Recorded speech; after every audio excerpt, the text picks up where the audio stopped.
Welcome to episode 5 of Hello Friends, my Mr. Robot and Review show. My name is Kyle. I'm your host. We're just going to skip the whole rigmarole today. So if this is your first time, go check out episode 1 on the channel. If not, you already know the deal. We're not going to waste time.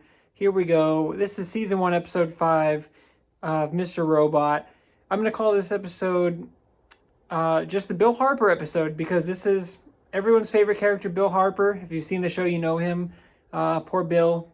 He doesn't have the best episode, but he is one of the most memorable characters. So, yeah, here we go. So our first segment here, The Plot is an Illusion, is going to break down the episode. We're going to have some awards at the end, but again, we're just going to jump right into it.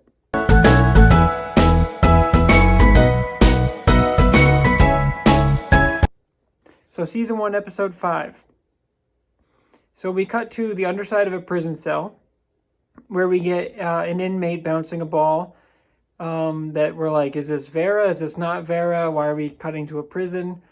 And really good cinematography here, really just shows you how small the cell is. And then the camera eventually cuts to the outside of the door and we get Fernando Vera pacing back and forth. Looks like this is his cellmate here. We get a segment where Vera is meeting with his public defender or his attorney. And she states, it's going to be years. I brought all the evidence that I could carry, but they got so much more on you. She brings like this big binder, drops it on his lap. Not a good sign for Vera. Obviously, she kind of reveals that, there was an anonymous tip that got through. And he goes, who dropped the tip? And she's like, that's the point. It's anonymous. We don't know who dropped the tip, but now that the information is out, it's kind of, you're kind of screwed. You are going to be sentenced to many years in prison. And so she says, there's not going to be a plea deal. They're just going to be carrying a sentence. This is when we see that Vera's younger brother is in the corner of the room, and they're talking about, man, we had a airtight plan. I don't know how this happened. And the public defender is like, dude, you posted all of your transactions on social media. Every single transaction is on social media. How did you think this plan was going to work? And the little brother, Vera's little brother, is like, man, we saved so much money. I got your back. Vera's kind of like, dude, it didn't work because now I'm in prison. And so the public defender is like, look, this isn't going to work. They're just going to pass a sentence. And that's when Vera says, the public defender says they're going to pin you for murder in the first degree. Vera says, no, they can't sentence me. That's a cosmic responsibility. A big, another look at kind of Vera's take on the universe, or how he's very spiritual, very cosmic. That will be a theme as he is very in touch with kind of the outside world or the spiritual world there. The public defender just kind of rolls her eyes, and that's when Vera says, somebody's going to get hurt for this, and looks to his little brother. And he says, that's how we get square with the universe. So, big line there from Fernando Vera, played by Elliot VR. Again, just commands every scene that he's in. Really, really great acting.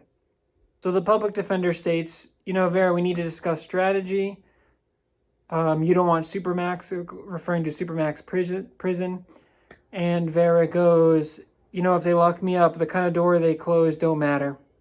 And that's kind of a creepy and eerie line, like a villain line. The Vera's kind of taking on the role here. So we cut back to the prison cell with Elliot's cellmate bouncing the ball again, and Elliot kind of intercepts the ball. And he's staring there, and the music starts to build, and there's a really, really great job of the music building here. And the tension kind of rising. And Vera is kind of looking, and he's kind of in his own thoughts. He's kind of staring at nothing. And he says, so it's you. It's who you are. I know you. And then we cut to the outside of the door, and Vera looking at the camera, and then we get Vera gives a smile, and we get the Mr. Robot title card, and this is amazing. This is like something out of The Shining, straight out of The Shining there, where it's got Vera's face in the middle. He's kind of smiling. Mr. Robot over the center there. Amazing job.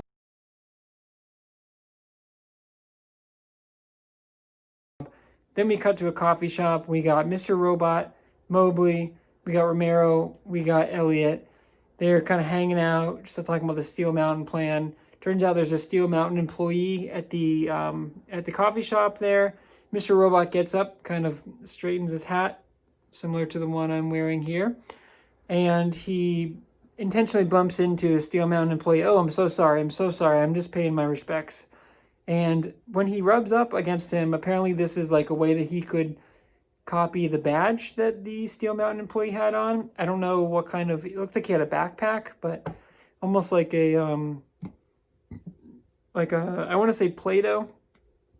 Obviously there's a more advanced term for it. I think they call it a read and write block in the next scene, but he kind of leans up into him. He copies the card, and then they got the information there. And he goes, great coffee, great service. Let me just put a little tip in there. So Mr. Robot, Christian Slater, doing a great job, giving thanks to the people that matter, those coffee shop clerks. You might not be out there right now because of the pandemic, but you matter. And, tips are always important. So that scene ends. So we cut to the car. This is where Elliot's in the back seat, and we show Romero and Mobley hacking the card that Mr. Robot rubbed up against. And now they have access to Steel Mountain, which they're pulling up to. Romero goes out, swipes the card, and then good to go. They got access. Elliot's talking to us, the audience, and he says, Steel Mountain, he says, a place that we're trying to get into, a data security facility whose tagline is,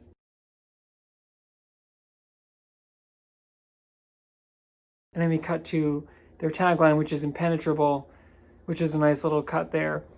And then they get through, green access, they drive through in the minivan that they stole from the mom from last episode, which I'm assuming at this point the mom has filed a stolen vehicle report, because she's probably like, hey, I'm taking my kids to soccer.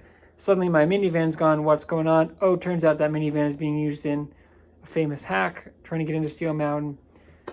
We're going to find out the rest here. But Elliot says to us, the audience, he says, nothing is actually impenetrable. A place like this says it is, and it's close, but people still built this place. And he says, if you can hack the right person, all of a sudden you have a piece of power from nowhere. And so that's a cool little line there from Elliot, basically saying, something that might seem impenetrable, or something that's impossible to get into. You get the right credentials, you get the right person, you find the exploit, which is the theme of this episode, and suddenly you've got an in, you've got power, you can kind of get in there. So Elliot then says, people make the best exploits. And we get this really cool scene where Elliot says, I've never found it hard to hack most people. If you listen to them, watch them, their vulnerabilities are like a neon sign screwed into their heads. And then we get a shot of him looking at Mobley,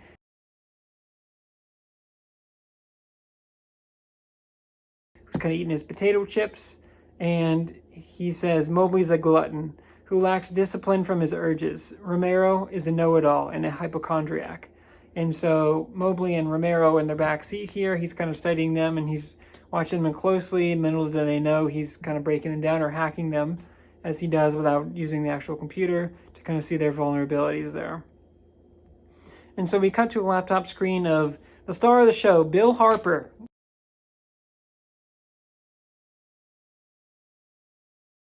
Anyone who's seen Mr. Robot before has known that Bill Harper is a super nice white guy, and he's got a nice mustache, and he's super friendly, and he is one of those people, I'm sure everyone knows someone like this in their life, where he is super nice and super friendly, but he can easily be broken down, and he's always trying to do the right thing, but we'll see how he gets exploited in just a bit here. So they basically, Romero and Mobley are talking to Elliot, and they say, we got to get to Bill Harper. He's a level 1 sales associate. He will get us to level 1, but we're going to need to get to level 2 for the climate control to hack the thermostat there, for their plan to go into effect before they transfer all of the documents to the other 4 facilities. So Romero tells Elliot, when you get in there, you're going to ask for a supervisor, Wendy Gallagher, who is Bill's supervisor or just a supervisor with Steel Mountain. And so Romero says she'll get you exactly where you need to be, and then we'll get rid of her from the van. We'll send her a text. We'll get her away. That part is going to be revealed in a little bit. And he goes, after that, just connect the Raspberry Pi, which is basically like the motherboard or what controls the climate control or lets them hack into the system, to the climate control system. And he says, Bob's your uncle. Don't know what that means, but in Romero we trust. You know what I mean? Also, shout out to the friends at Hopsy for the home tap. Doing a great job. Delicious beer. Amazing beer. Comes pretty quickly. I mean, I'm getting it shipped from West Coast, so like 3 weeks from when I order it, but delicious stuff. Always good in a pandemic to have some beer. So, back to it here. We get a shot of... we get Elliot talking to us still in the van. He says, Mr. Robot, his flaw is that he's absolutely insane. And then Elliot tells the audience, or tells us, that Mr. Robot can't enter the building because he'll want to blow it up like he did in the first place. So then we get a great cut. Full disclosure, I have been drinking a few beers before the recording this podcast, so we might get a little loosey-goosey. We might get a silly goose time on here. Anyone who knows Chris D'Elia's podcast, big fan. It might be a little off rails. It might be a little distracted. It might be kind of crazy. We'll see. But we're going to try and focus our best and have a structured show, but it might go a little off the rails. So we do get Romero saying this amazing line where he says, okay, James Bond, let's go mess this shit up.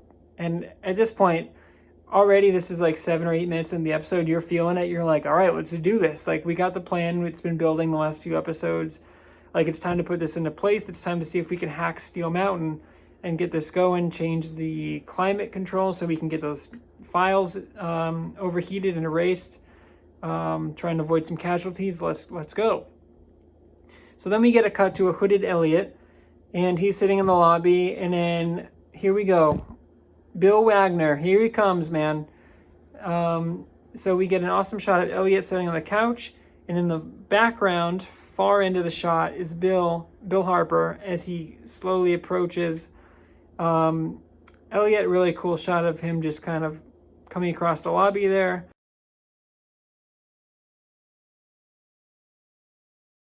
And he goes, Mr. Seppiol, and he's looking at Elliot.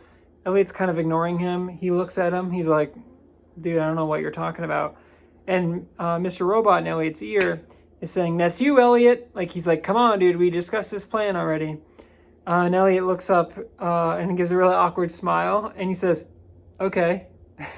And amazing job by Rami here. He just nails the subtle, awkward, okay, or just social responses that aren't really acceptable, but because Rami is so charming with it, he does a really good job. And just a nice little, almost a comedic relief there, but really nails the character, how he doesn't really know how to socially interact with other people there. And so Elliot looks up at Bill. He gives him a smile. He says, okay. And then Mr. Robot, we get in Elliot's ear the whole time. Elliot kind of removes his hood. And he says, yeah, I'm going to need a tour. And Bill says, oh, I'm sorry. I'm sure they told you at reception, like, you need to schedule a tour. We don't just give those out. But he's like, you know what? Have your people call my people, or have your people call new accounts, and we'll get something set up. No problem. And Elliot just goes, I'm Sam Seppiol. He goes, you should look me up. And then we get a great cut back to the van with a nervous Mr. Robot. He's got his hat between his two hands. He's kind of squishing and he's nervous. And Bill says, you know what, just call new accounts. We'll set up an appointment. Hopefully we can get something later this week. And he goes, ask for Bill Harper. They'll know where to find me. And then he gives an adorable laugh because Bill Harper is amazing in this whole episode, in the series. One of my favorite characters. Just a super nice customer service guy. Again, someone who works customer service. I feel like I am a Bill most of the time. That's not to say I don't get tempted or lose my cool a little bit. But Bill always looking out, always trying to do the right thing. But again, we'll see. He can easily be exploited. And so Mr. Robot in Elliot's ear, as Bill is kind of saying, set up an appointment. He's like ready to walk away from Elliot. Mr. Robot says, "Listen, Bill, you think your boss gives you a hard time now? He's going to give you a really hard time after I walk out. After I walk out of here, I'm not rescheduling, Bill. When I walk out that door, I'm never coming back. That's your ass, Bill." And so Mr. Robot is saying, like, "Elliot, you got to put your foot down, man. Like, we're not taking a reschedule. Like, it's now or never. Especially the time crunch. They know in a few days, all of the files are going to be exported to the other 4 buildings. They need to get this done now." And Mr. Robot's kind of kick Elliot, trying to give him a kick in the pants and say, "Man, you got to put your foot down and we got to get this done."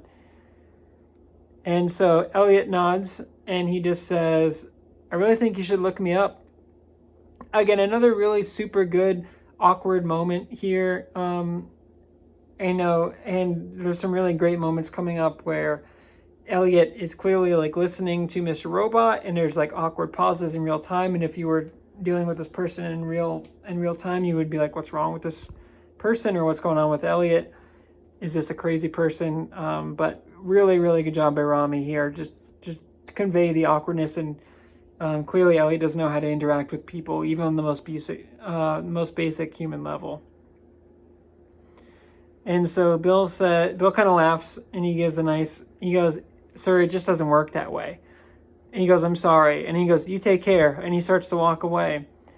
And Bill walks away and he kind of looks back at him a couple of times like he's a crazy person, or he's like, I don't know what the hell is going on with Elliot, which was a nice little touch. And then Elliot throws the hood back on. He says, "I'm coming out. It's not working." And Mr. Robot says, No. He's like, trust in the plan. The plan is going to work. But there's a really good line where Elliot says, "I was being too weird."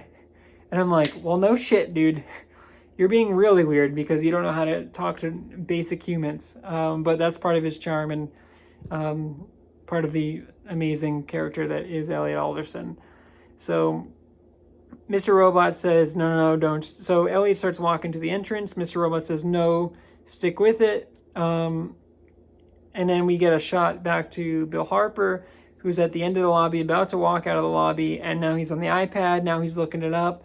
We get a great camera cut to Bill Harper, who is looking up Sam Sepio, who is the alias for Elliot on this mission. And he's got a Google search, and the first article that comes up, it says, it's got a picture of Elliot, and it says, "Meet the 25-year-old next Zuckerberg." Of course, this is referring to Mark Zuckerberg, who is the founder of Facebook, who obviously a trillionaire, billionaire, zillionaire, whatever you want to say. He's rich beyond his wildest dreams. Probably also an alien or a robot, no pun intended. But yeah. So basically they're saying Sam is the next big deal in tech. And Elliot's kind of talking to us, and he goes, the public relies too much on Wikipedia. And he says they used Wikipedia to build the page for Sam Sepio. And he goes, "Nerds like Mobley built up a lot of credit over the years with his 20,000 edits." And so it kind of cuts to Mobley actively adding, Sam Sepio, this fictional character, has made this much money this year, $20 million or $50 million, whatever it is he puts in there.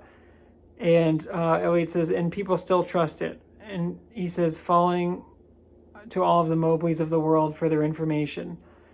And then we get, which is true. I mean, obviously Wikipedia is editable. We know that. But I think anyone who does a Google search, just in general, they don't look to check sources or verify sources.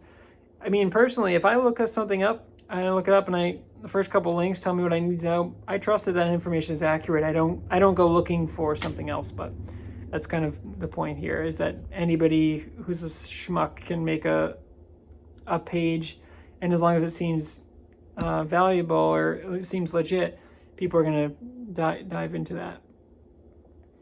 So we get an awesome shot of Bill, who's looking at the iPad, and he's kind of looking at all these amazing things about Sam Sepio or Elliot Alderson, and he starts quickly walking back to the lobby. And he goes, Mr. Seppiel, Mr. Seppiel. He goes, I've got some good news. And so he's clearly trying to stop him from leaving the building. And he's clearly like, oh, this did work. Bill is falling for the trap. And then we start the tour there. But before we start the tour, we cut to Angela packing up all of her shit with Ollie. Again, I put notes here, being a douchebag. And Angela says, Ollie, you don't even know why you're crying. And he's like, I love you, babe. Let's get married. He's like, of course I want to be with you. All the generic stuff. And again, shout out to Ben Rappaport here. Does a great job as Ollie. His character just sucks. And I know it's intentionally written to be crappy and to be the typical boyfriend that's oblivious. So that's okay. Great writing by Sam there, or the writers of Mr. Robot. But Ollie is just clearly the douchebag boyfriend here who just has no idea and always thinking about himself, which we'll dive into in a little bit here. Angela's just over it. She's like, dude, you cheated on me. Like, your life is crumbling before your eyes. She's like, I don't want to be with you. And so he's like, let's just get married. She's like, dude. And then that's when she drops his work ID on the bed and the hacker CD that was given to them by Cisco, which they being blackmailed to install into the AllSafe servers. And he's like, do you understand what this means to me? She's like, look, you can tell them whatever you want. She goes, I installed the hacker disk on your computer using your ID. So she's like, there's no way that you're not going to get framed for this. And then there's a great shot where there's a great shot where Ollie says, do you know what this means for me? And it's like, that's the pinnacle where it's like, no matter what happens, Ollie is never thinking of Angela. He's always thinking of himself. He's always being selfish. And she's like, yes, I know. I understood what that means to you. He goes, did you ever think what this would mean, like, for my life? She goes, yes, I did. And then walks out. And good for Angela, because Ollie, again, never thinking about anything other than himself, never thinking about Angela, the girl he wants to marry. It's always just about Ollie, and it's his world. So this has been building for a couple episodes, but it's nice that Angela's finally realizing that she needs to leave Ollie and kind of move on with her life. So we cut to Bill personally giving a tour for Elliot. And then there's this really funny scene, an awkward scene, elevator shot of Bill on the left and Elliot on the right.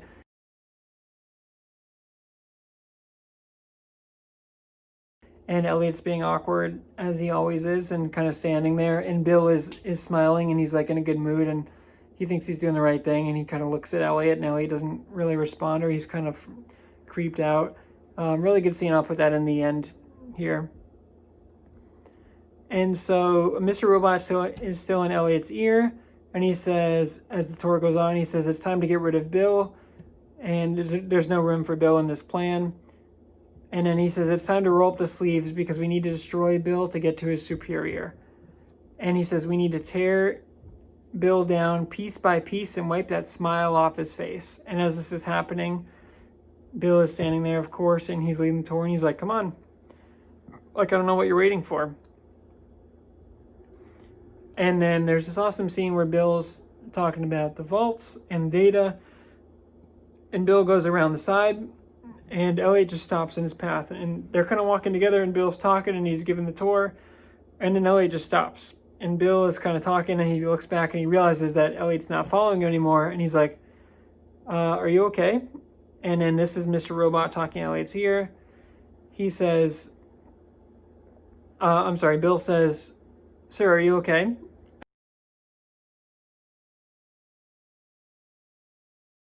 And this is when Mr. Robot says, Elliot, you of all people can do this, Elliot. He goes, you know how it feels when someone makes you small. You understand what happens when someone exposes the thing that you fear most about yourself. These are huge lines for future spoilers and huge foreshadowing here. And I did not pick up on this, obviously, the first time I watched the show. And now every line like this for Mr. Robot is just huge. So again, I'm just going to repeat that. He says, Elliot, you of all people can do this. You know how it feels when someone makes you small. You understand what happens when someone exposes the thing you fear most about yourself. And this is huge. This is huge. This is just really, really cool foreshadowing from Sam here. What we're going to find out in the later seasons and the later episodes. All of these lines stand out. But at the time, you're like, how does Elliot know this? Or what does this relate to his father? Or how is this connected? We don't know yet, but we're going to obviously find that out. And so Elliot looks down to the right side of the hall where he sees another flashback or a live flashback of his mom with young Elliot on the floor saying he's worthless. And then this is when we get a camera cut back to Elliot. And then I put in my notes here, unleashing fury upon poor Bill Harper, because this is exactly what happens. And this is probably one of the hardest scenes to watch. It's really, really well done, but poor Bill Harper and Elliot just rips into him. And it's a cool little moment because it's almost a hype moment. But Elliot, you can see Mr. Robot has done his job of inspiring Elliot. And this is where he really leans up and he gets into Bill. And I wrote down here, this is what Elliot says. He says, think about it, Bill. If you died, would anyone care? Would they really care? Maybe they'd cry for a day, but let's be honest, no one would give a shit. He goes, they wouldn't. The few people that would feel obligated to go to your funeral would probably be annoyed and leave as early as possible. And I was like, damn, Elliot. Mr. Robot said break him down piece by piece, but yeah, this is brutal because, obviously Bill didn't do anything to kind of bring this on or egg this on, but this is what Elliot needs to do. He needs to break down Bill Harper to his core to get to level 2 or get to his supervisor. And Elliot says, that's who you are. That's what you are. You're nothing. To anyone, to everyone. And he says, instead of wasting any more of my time, I need you to go call someone that matters. Because, Bill, you don't.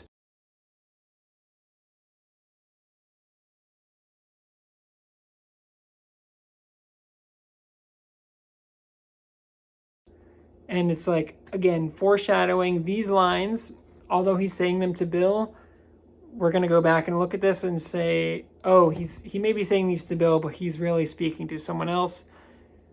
I'm gonna hold off on spoilers for now, but really just awesome and so mean but so powerful. And poor Bill, he's on the verge of tears. He says, I'll call my supervisor. And that's when Elliot says, and that's why Bill Harper is a perfect exploit. Desperate enough for the business to break protocol and let me in. And he says, lonely enough to break. And then we get a shot of Bill's Instagram and his cats, which is like typical, like single lonely guy. He's got an Instagram with his cats and he's just like doing pictures with his cats and shit. And you're just like, of course, Bill Harper, like single white guy, like, and it's so sweet, but it's so sad. And you feel bad for Bill, but it's really good. It's a really good segment. And there's a really, really cool sequence here where Elliot leans in really quick to apologize, and somehow Mr. Robot knows, even though they can't see him, they know. He says, no, don't apologize. And Elliot leans back and he says, we're almost there. You did great. And you can tell Elliot felt kind of bad after ripping into Bill that he wants to apologize, but he holds off. And they're kind of awkwardly standing there. Really great segment. And then Romero tells Elliot, okay, once Wendy arrives, Wendy Gallagher, the supervisor that they mentioned in the van, she'll get a text that her pregnant wife is in labor and she will leave. And then they have an overview of Wendy, who on her Instagram or her social media has shown that her girlfriend is pregnant, and she's going to have to go, obviously, to be with the baby when it's about to be delivered. And then, and this is what I put in my notes here, Trudy Davis, account supervisor, has entered the ring, because Trudy Davis comes out of nowhere. She's ready to fuck this shit up. And she's not playing. And they have no idea who Trudy Davis is. And she comes out of nowhere. It looks like she was already on the floor. And suddenly the game is the whole game has changed. The whole plan is kind of spun on its head now. So Trudy says, Trudy Davis, account supervisor, can I help you? And she goes, I don't seem to have your name on the visitors list. And Elliot says, Sam Sepiol. Like, he's kind of like, dude, you don't know who I am. I'm Sam Sepiol. And she goes, is that a question? And then Elliot's like, oh, shit. I didn't know this lady was playing for keeps. And she was. She's definitely playing for keeps. And so you get this awesome segment in the ear where Mr. Robot, Romero, and Mobley are scrambling to find info on Trudy. They're like, Trudy Davis? Who is Trudy Davis? And they're kind of going through their...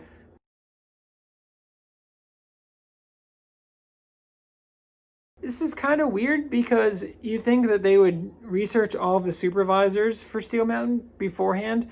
Now, I don't know if Trudy Davis is a new employee. Maybe that could solve it, or maybe they didn't update their website. But as someone who's hacking, I know the whole plan was thrown together at the last minute, so maybe that could explain it. But they don't know who Trudy Davis is, and they're kind of screwed because they mentioned that she's a ghost. She has a husband. She's been married for 30 years, but no kids, no bad... criminal background, no activity, no checkered past. They're kind of scrambling to find a weakness or an exploit for Trudy. And Mr. Robot, Elliot goes, actually, I need Wendy. And she goes, Wendy? How do you know Wendy? She didn't come in today. And then we get an awesome cut to a Facebook post of Wendy posting their newborn baby. She says, guess who's here? And guess what? Their plan that was going to work? Well, it turns out the newborn baby came early and Wendy's already at the hospital. She called out sick of work. So that plan is screwed. And so Elliot says, I would love a tour of level 2. And she goes, I don't know what they told you, but we don't do a tour of level 2. She's like, I'll see you out. And she goes, Bill, you can go. And Bill was like so terrified because he just got emasculated. And he just kind of looks at Elliot like he's terrified or a crazy person, and kind of slowly walks away. Trudy leads Elliot to the elevator, and here we're thinking, like, this plan is screwed. It's not going to work. What are they going to do from here on?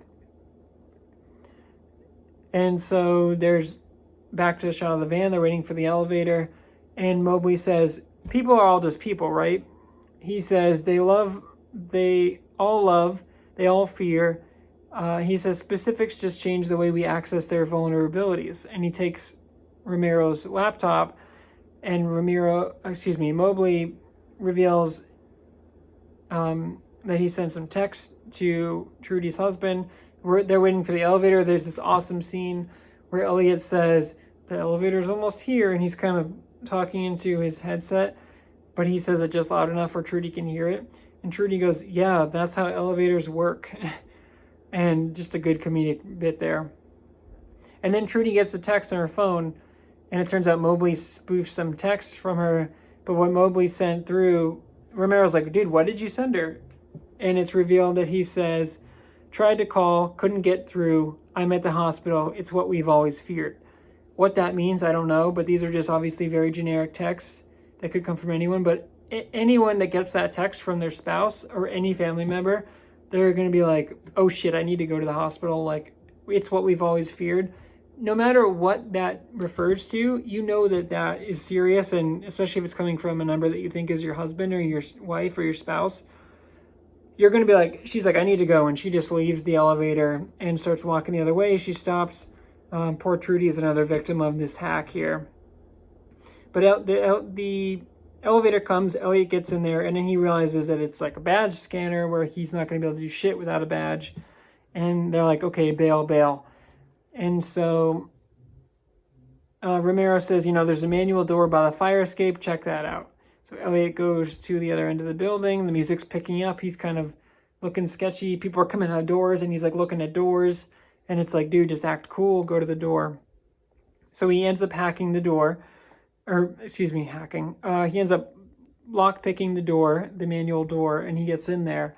And then it turns out, he goes, the stairs only go to a parking lot. And Romero goes, oh, you got to double back. You got to go to the north end of the building. You're on the complete wrong side of the building. You just got to make a run for it. And so Elliot's like, oh. So he goes back through the door, and then boom, Tyrell Wellick appears. And at this point in the episode, I'm like, oh shit, this is picking up, because it's already been pretty crazy, but I did not remember that Tyrell Wellick was in this episode. And so he showed up, and I was like, just as shocked as Elliot.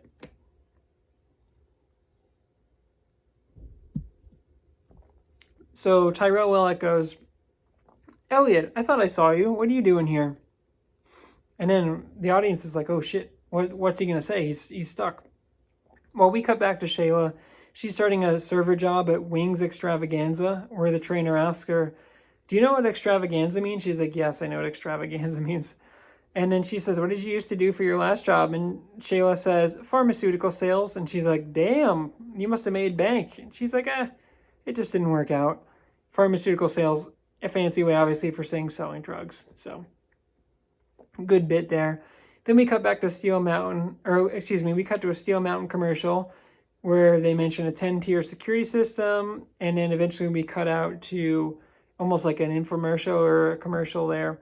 We cut out to Elliot watching the video there, waiting for Tyrell to stop talking to these business people. And now Tyrell and Elliot are kind of teaming up, and it's a good little tag team there.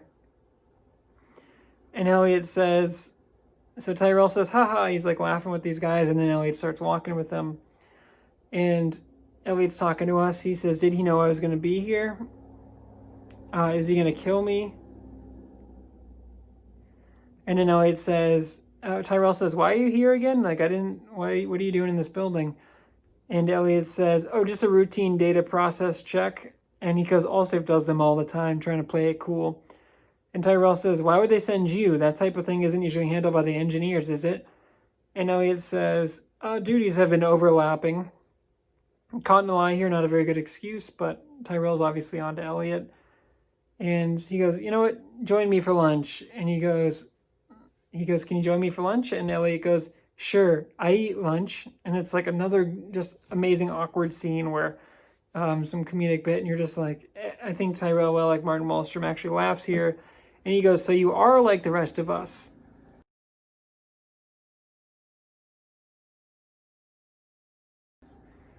Again, little line there that also is going to apply way down the line. So you are like the rest of us. Talking to Elliot. But is he talking to Elliot? I don't know.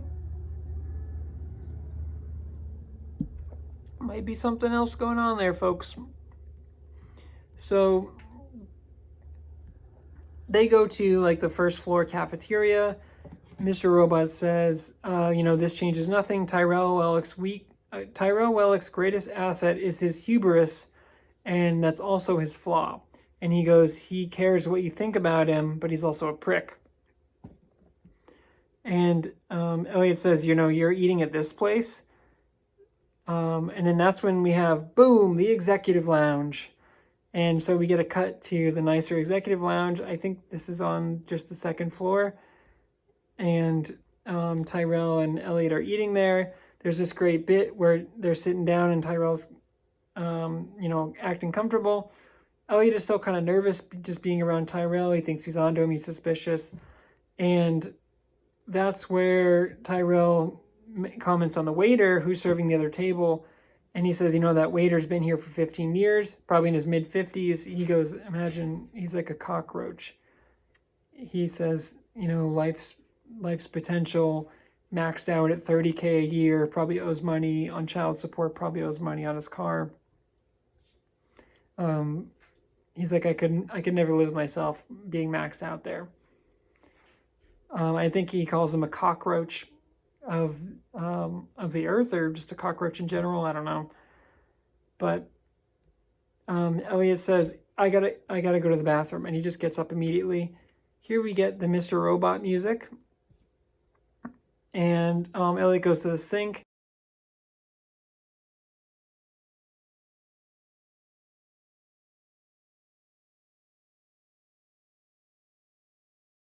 He starts throwing up, and he goes, goddamn withdrawals again.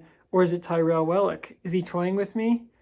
He goes, am I his malware? And we get the awesome Mr. Robot theme music here kicking up. And then, boom, Elliot's looking up in the mirror here. And what does he find? Like a side closet in the bathroom, which is unlocked, which is really strange. But what do we have in here? The climate control, the thermostat they were looking for on floor 2.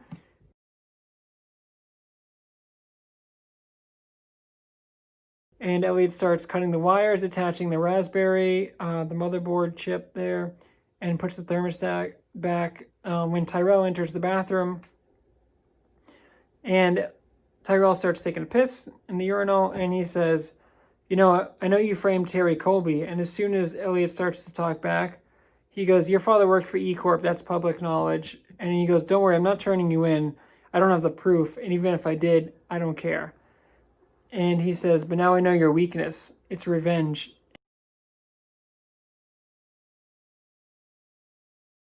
And Elliot's just kind of standing there, like, shocked, like he doesn't know what to do.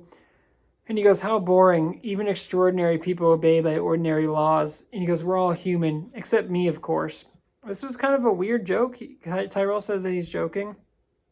But I'm kind of wondering, like, why is Tyrell saying that he's not human? I think it's just a poor joke, but kind of an intense scene there where Tyrell is taking over. Really good, where Elliot's kind of frozen in fear, and you get Tyrell talking, kind of commanding the scene, talking to the mirror. He's like, dude, I'm on to you. I know what you're all about. And then he says, I'm just joking. He's like, I'm going to head back to New York.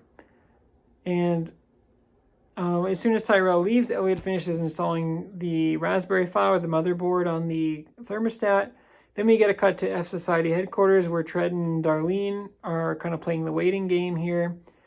And Darlene gets a message from Dark Army that says she misunderstood, and she gets banned from basically like an AIM chat room, and she can't contact them, and it sounds like they missed their opportunity, and she's freaking out. So she says, I'm going to go see Dark Army. Trenton says, you should stop pushing them. And she's like, let me try and fix this.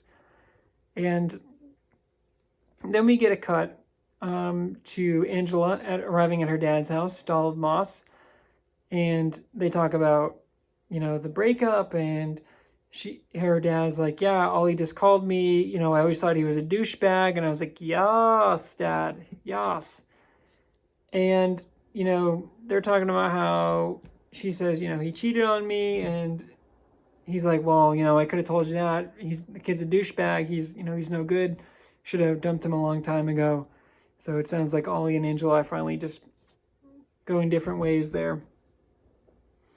And then we cut to Tyrell Wellick and Joanna Wellick in the car, in looks like a limo.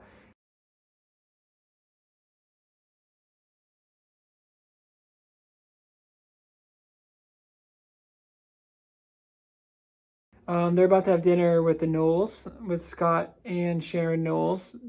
And as we remember, Scott is the next CTO, or the planned CTO for E Corp. And they're in the limo. They're talking in another language. I don't know what language this is. Probably should have looked this up before, but it's their tongue that they're speaking. Basically, this is just a quick scene where Joanna says, you got to take what you need or take what you want. And so then we cut back to Darlene. She goes to the library to see Cisco, and she says, Dark Army pulled out. Like, what happened? Cisco says, to be honest with you, before Steel Mountain even happened, Dark Army was out. And Darlene's like, what the hell's going on? She says, you better tell your friend White Rose to stop dicking around. And this is the first White Rose reference we get. And I was really excited about this scene. White Rose is going to be a huge character going forward, but I was like, wow, we got a White Rose reference in episode 5 of season 1. That's pretty cool. And he goes, you don't understand how it works, but he's like, they're out. I don't know why, they didn't tell me, but they were out before Steel Mountain even happened. Regardless of what happened, China's out, Dark Army's out, we don't want to work with you. And so then we cut to the dinner between the Wellicks and the Knowles. Scott Knowles reveals to Tyrell that, 4 people in the world know about my conversations, and somehow you're number 5. And there's this really cool cut between the plant at the dinner where it's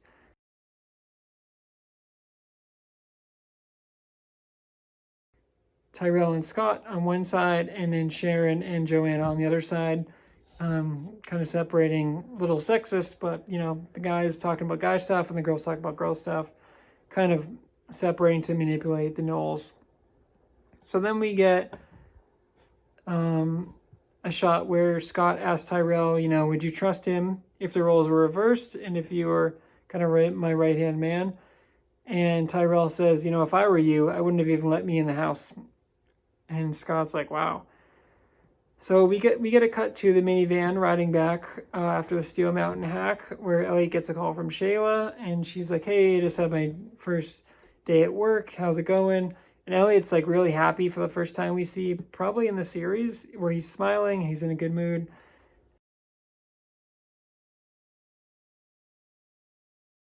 And he goes, I did what I had to do today. And Shayla's like, wow, that's cool. And things are kind of looking up. And you're thinking maybe Elliot, Shayla have a future. We'll see here. Anyway, we cut back to the Wellick and Noel's dinner.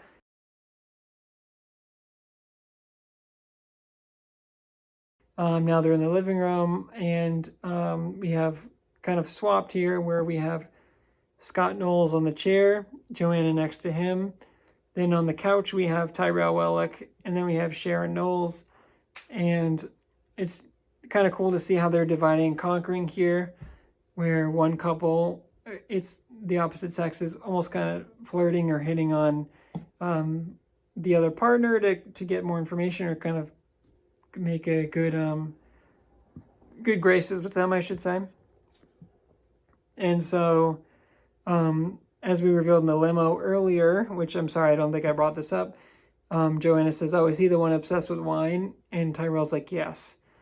And so then we get a scene where Scott Knowles is just being like a wine buff, and he's like sniffing the glass, and he's like, go ahead and smell this. It's very ancient. Super douchey. Look, wine is cool, but anyone who's super into wine, that's a douchey move. In my opinion. That's just my opinion. You can disagree, it's fine. I'm sure you don't come here for my opinions unless it's Mr. Robot related, which hopefully you are here for. But basically, there's this really awesome scene where the camera cuts behind Tyrell and Sharon on the couch, and Tyrell puts his arm around the couch, and he turns to Sharon and he says, Sharon, how do you not blow your brains out being married to this man? And she goes, excuse me? And he goes, should I repeat the question?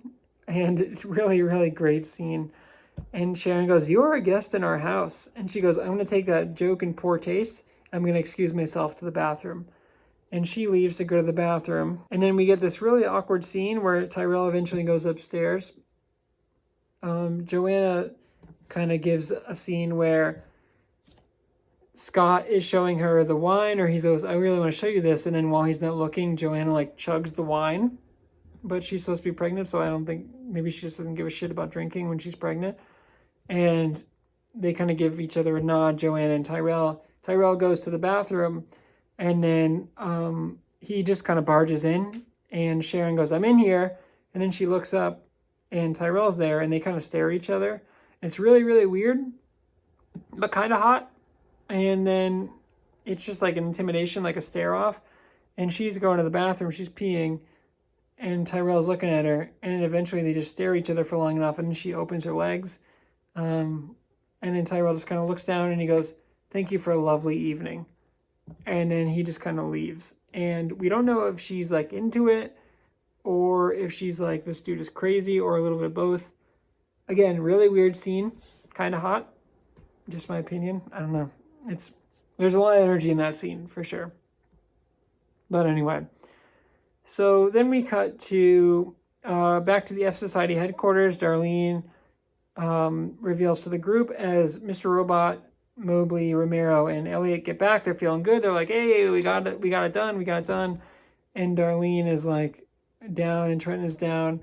And they're kind of wondering like, hey, why aren't you celebrating with us? Like, why aren't you happy that we hacked the thermostat, that the plan is successful? And Darlene says, we lost China. And she says, like the contact messed up and we lost our chance, and it's not going to work. And then Darlene kind of freaks out, and she says, let's just do the hack now. She goes, why do they need to dictate terms? Let's just do it now. And Mr. Robot says, no. If you do the hack now, they're going to be hurt for a month. They're going to recover. It's going to completely erase the revolution. Our whole plan is screwed. He's like, we need to wait and find a different time. So there's this really cool bit where Darlene is like literally a keystroke away or enter away from executing the hack, because she's frustrated. She just wants to get it done, and she just wants to submit it. Mr. Robot's like, no, you gotta wait. And eventually Elliot goes over to Darlene, and she's like, just please tell me I can execute it now.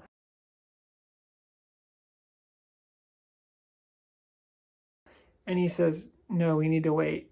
And she calls off the hack. She shuts the computer down. Everyone kind of breathes a sigh of relief, similar to like a bomb going off or defusing a bomb.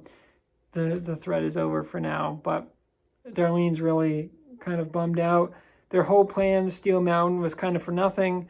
And now they got to wait, and they got to either figure out a new plan or what's going on there. And now it sounds like the files are going to go to the other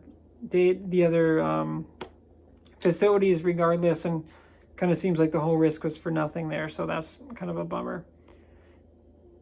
But we cut back to Elliot talking to us, telling a story about his father bringing him to the beach one day to play a hooky, how he dumped his sand out from his shoes into the bedroom and his mom screamed at him. He's like, I was 6, I didn't know what I was doing. And he says, every day we change the world, but to change the world in a way that means anything, that takes more time than most people have. And then while we get this shot, we get a shot of Angela, who's upstairs in her dad's bedroom, finds a bunch of like past due notices and eviction notices and all these messages from E-Corp where he's clearly struggling, even though early in the episode he said like, hey, I can give you money if you need me to lend you money. Obviously he's not in the position to do that. So she's kind of like, why are you hiding this from me, Dad? She goes downstairs. She says, hey, I'm going to go for a run. And he goes, okay, princess. Or like, he just says, okay. And, she knows kind of what's going on there. So she leaves. And then we get Elliot riding the subway with Darlene. She's kind of bummed out. She's got her head on his shoulder. And then eventually Elliot says, you can stay at my place. No big deal. I don't know if Darlene doesn't have a place or what's going on there, but eventually they go to Shayla's apartment, and Elliot says, Shayla's got the dog. I'll go ahead and take the dog back. But her door is wide open, and it looks like it's been broken into. Obviously something's up. So they go in there, and then they find Shayla's phone ringing on the ground, the dog barking. Elliot picks it up, and he says hello. And who is it on the other line but Fernando Vera, back from the first part of the episode here. Again, it's been about 45 minutes or so since we heard him or saw him. We kind of forgot about him, everything that's happened. And there's this awesome scene where Elliot picks it up, he says hello, and Vera says, hey bro, sometimes the universe aligns perfectly. Here I am, locked away, so it brings me right back to you. And it's like, man, what a cool, chilling line from Fernando Vera.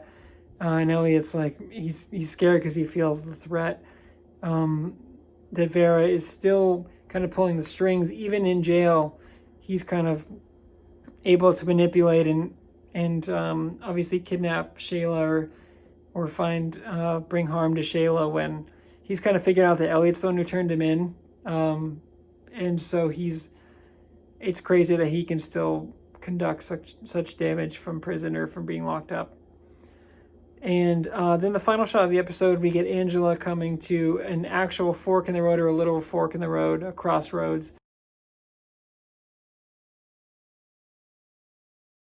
And she doesn't know whether to go left or right. End credits. And that is season 1, episode 5.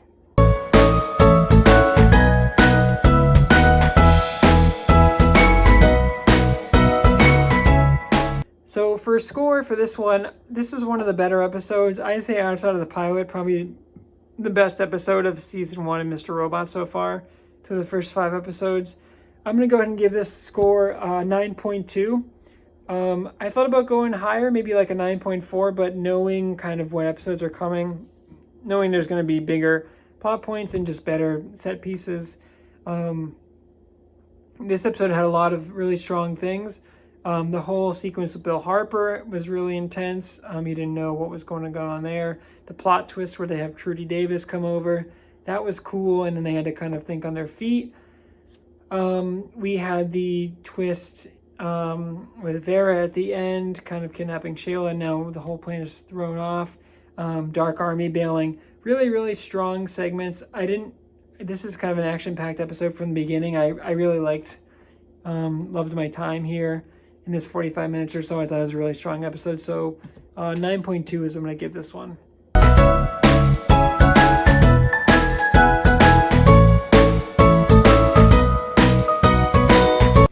The White Rose Award, I'm going to give this one to Mr. Robot, Christian Slater. I just thought every scene that he was in, he really commanded the episode. This is, I believe, the second award for Christian, or the second White Rose Award for Mr. Robot this season through 5 episodes. So that just kind of speaks to his character. But yeah, every scene, I thought he was kind of in control. He's the one who helped Elliot build up the strength to break down Bill Harper. He's the one who was telling Darlene when she was freaking out that we shouldn't hack now, we should wait. Again, Mr. Robot is kind of the one in control for most of this, at least this first season. And he's just always like a reliable force, and I thought Christian Slater did a great job here. And that's it. So yeah, again, thank you for watching, friends. This has been episode 5 of Hello Friends. I may introduce some new segments down the line. I don't know. I still like the way it's going. I've loved all the support you guys have seen or have been giving me so far. It's been great. Really happy doing this. It's been really, really nice to go through and dissect each episode. It still takes me about 3 hours to watch a 45-minute episode of Mr. Robot because of the notes I'm taking, but it makes this thing a lot more fun, and I'm really happy to see where this is going. And I hope you've been enjoying the videos I've been producing. I've been trying to kind of put them out once a week, every Saturday. I know it's got the tagline. Shout out to Biteable.com. They have the template kind of I'm using here. Again, I don't remove the watermark. This is more of a fun project that I'm doing, but I hope you've enjoyed it. I hope you've enjoyed watching along with me. It's been a great excuse to rewatch my favorite series of all time and really, really pay attention to it in this context to show the different scenes, the dialogue. Every line of dialogue and every scene has a different weight to it when you're studying it and you got to talk about it. So it's been really nice to do that. But yeah, this is just the Bill Harper episode. This is the title I'm going to give it. And because it's the Bill Harper episode. So until next time, again, thank you for watching. Please subscribe to the channel. If this is your first time, please go back and watch the first 4 episodes. And any nice comments, like, comment, subscribe, always appreciated. But until next week, goodbye, friend.